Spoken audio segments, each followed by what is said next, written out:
Here I was troubleshooting a no start issue. Checked the plugs, checked for fire. We were getting fire. This is a 98 Toyota Corolla. And come to find out it's the fuel, because you don't hear the fuel pump when it kicking in. So I checked the fuses, and this EFI, it was good. So I swapped it out with the horn relay, and it was pretty good. So it wasn't that. Because I knew the horn relay worked and it still didn't start. So I did not hear the fuel pump pumping, which I already took it out. I keep making videos like this, it's already out, but pretty much this is how you change it. When you get into the car, this cover is on there, and it actually goes the other way. Hold on. This cover is on there like that. So you take a little flathead screwdriver. I came in this way. It's up under the back seat on the driver's side. Pry that up. As you pry that up, this is plugged into the top of the fuel pump. You press in this clip, wiggle it a little bit, unplug it, move that out the way. And this gas line is on top of the fuel pump. Let me show you the fuel pump. It's the old fuel pump. That plug was right there that I was telling you about.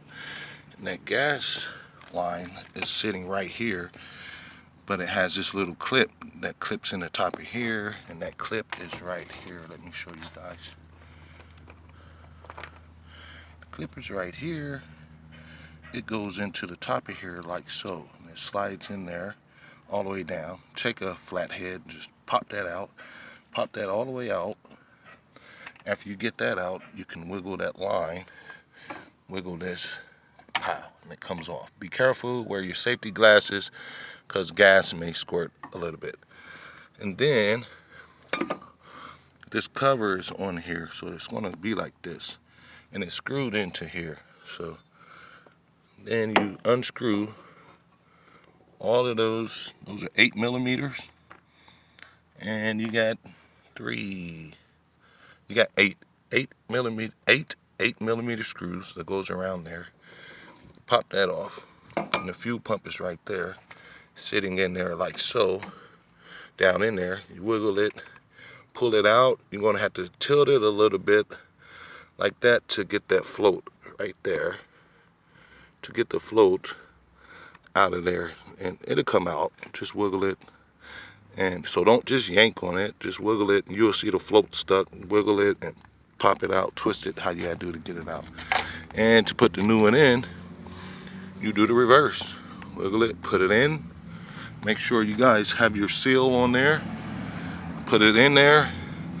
Put this cap back over it. Put the 8mm screws in there. Plug in your gas line.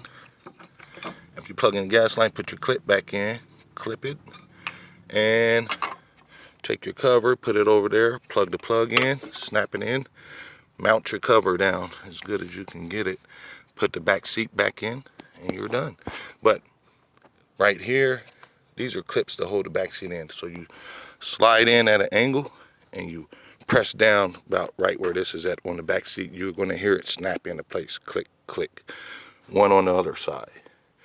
Right over. Sorry for my camera. Right there. And you click it in there, and that's it. And to get the back seat out, just put your hand up under the back seat and yank on it real hard. Bam, it's going to come loose.